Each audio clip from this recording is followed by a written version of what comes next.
बिस्मिल्लाहिर्रहमानिर्रहीम। मेरा नाम मुबशर सईद फ़ारूकी है।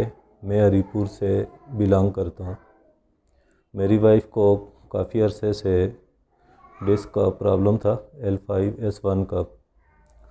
तो काफ़ी इधर उधर इलाज कराया लेकिन फ़र्क नहीं पड़ा। आखिर हमें CPT रावलपिंडी का पता चला, तो हम कल यहाँ आए तो डॉक्टर साहब ने उनका ट्रीटमेंट किया है। अब वो माशाल्लाह काफ़ी बेहतर है। मैं लोगों को भी रिकमेंड करता हूँ कि वो ऑपरेट किए बग़ैर, दवाई के बग़ैर यहाँ से आके इलाज करवाएं।